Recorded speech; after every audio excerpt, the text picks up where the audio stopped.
Welcome to Bingo pink channel. இன்றைக்கி என்ன video பார்க்க போகிறோன்னா, மங்கள் தீப்போட த்ரேயா அப்படிங்கிற கப் சாம்பிராணி பற்றி தாங்க பார்க்க போகிறோம். இந்த கப் சாம்பிராணி வந்து ரொம்பவே சூப்பராக இருக்குது. இதில் மொத்தம் 3 விதமான ஃப்ரேக்ரன்ஸ் இருக்குது. 3 கலரில் வந்து கப் சாம்பிராணி வந்து கொடுத்துருக்காங்க. ஸோ இதோட அந்த சைடில் வந்து டைரக்ஷன்ஸ் ஃபார் யூஸ்னு கப் சாம்பிராணியை எப்படி வந்து நம்ம விளக்குலையோ இல்லை மெழுகுவத்துலையோ எப்படி கொளுத்தணும் அப்படிங்கிறத சொல்லியிருக்காங்க. நம்ம ஒரு பக்கமாக மட்டும் நம்ம வந்து காட்டக்கூடாதுங்க. சுற்றி சுற்றி நம்ம அந்த ரவுண்டு ஃபுல்லாகவே வந்து நெருப்பு பிடிக்கிற மாதிரி நம்ம காட்டணும். அப்போ தான் வந்து சாம்பிராணி முழுவதுமாக வந்து எரியும். இல்லைனா ஒரு பக்கத்தில் மட்டும் அப்படியே எரிஞ்சு குறைஞ்சி போயிடும். ஸோ நான் இதை இப்போ ஓப்பன் பண்ணுறேன். இதுக்குள்ளே இந்த 3 கலர் சொன்னோம் பார்த்தீங்களா, அது வந்து இருக்குது. இந்த 3 கலர் எதை குறிக்குது அப்படின்னா, நம்மளோட முப்பெரும் தேவியரை தான் குறிக்குது. ஸோ நமக்கு நவராத்திரி டைம்லலாம் கூட இதை வந்து நம்ம யார் வீட்டுக்காவது கொலுவுக்கு கூட வாங்கிட்டு போய் கொடுக்கலாம். ரொம்பவே சூப்பராக இருக்கும். ஒன்று ஒரு ஃப்ரேக்ரன்ஸ் இருக்கிறதுனால ரொம்ப நல்லா இருக்குங்க. ரீசெண்டாக எனக்கு இது ரொம்பவே பிடிச்சிருந்தது. ஸோ அதனால தான் உங்கள் கூட நான் வீடியோவில் ஷேர் பண்ணுறேன். ஸோ இந்த green colour, white colour, pink கலர்னு மொத்தம் 9 சாம்பிராணி கப்ஸ் இருக்குது. அது வந்து நம்ம கொளுத்தி வைக்கிறதுக்கு ஒரு ஸ்டாண்டு கொடுக்குறாங்க. அந்த ஸ்டாண்ட்லேயே வந்து 2 ஹோல் இருக்குது பார்த்தீங்களா.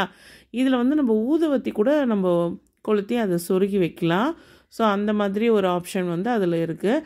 இதில் வச்சு அந்த கப் சாம்பிராணி வைக்கிறப்ப தான் நமக்கு வந்து கீழே வந்து கருப்பாக எதுவும் படியாது. நான் வந்து பார்த்திங்கன்னா எங்கள் வீட்டில் வந்து டேபிள்லேயே வச்சப்போ இந்த மாதிரி கருப்பாக ஆகிடுச்சு பாருங்கள். ஸோ இதெல்லாம் வந்து இந்த கப் சாம்பிராணியை வந்து நம்ம அப்படியே பற்ற வச்சோன்னா அந்த மாதிரி ஆகிடும். அதுக்காக தான் அந்த ஸ்டாண்டு கொடுத்து அதில் வந்து நம்ம கொளுத்தி வந்து வைக்கணுங்க. வச்சு காமிச்சிடுறேன். நான் இன்றைக்கி இந்த க்ரீன் கலர் கப்பு தாங்க எடுத்திருக்கேன். ஒவ்வொரு கப்லேயும் ஒவ்வொரு ஃப்ரேக்ரன்ஸ் இருக்குது. இந்த க்ரீன் கலர் வந்து ரொம்பவே நல்லா இருக்குது.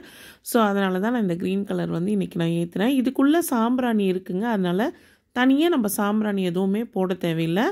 இந்த கப்பை வந்து நம்ம பற்ற வைக்கிறப்போ ரொட்டேட் பண்ணி ஃபுல்லாகவே வந்து முழுவதுமாக அது தீ பிடிக்கிற மாதிரி நம்ம காமிச்சிட்டே இருக்கணும். ஸோ இப்போ பாருங்கள், நான் பற்ற வச்சுட்டேன். சுவாமிக்கு இதெல்லாம் காமிச்சிட்டு ஊதுவத்தி ஸ்டாண்டில் வந்து நான் இதை வச்சுட போகிறேன். அடுத்ததாக நம்ம சேனலில் புதுசாக பார்க்குறவங்களுக்கு நிறைய டவுட்ஸ் இருக்கும்.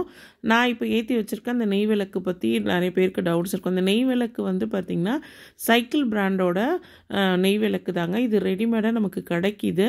ஜஸ்ட் நம்ம அதை எடுத்து வச்சு பற்ற வச்சாலே போதும். நம்ம எண்ணெய், திரி அதெல்லாம் போட வேண்டியதில்லை. இது சென்டரில் மட்டும் எரியும். அதனால் விளக்குக்குள்ளே இந்த க்ரீன் கலரில் மாறுறது, கருப்பாக வந்து அழுக்கு செய்கிறது, அந்த ப்ராப்ளம்ஸ் எதுவுமே இருக்காது. இது சென்டரில் அழகாக எரிஞ்சிரும். அதே போல் சைஸ் வந்து அளவாக இருக்கிறதுனால நம்ம சாமி கும்பிட்ற அந்த 1 மணி நேரம் 2 மணி நேரத்துக்குள்ளே முழுவதுமாக எரிஞ்சு காலியாகிடும்.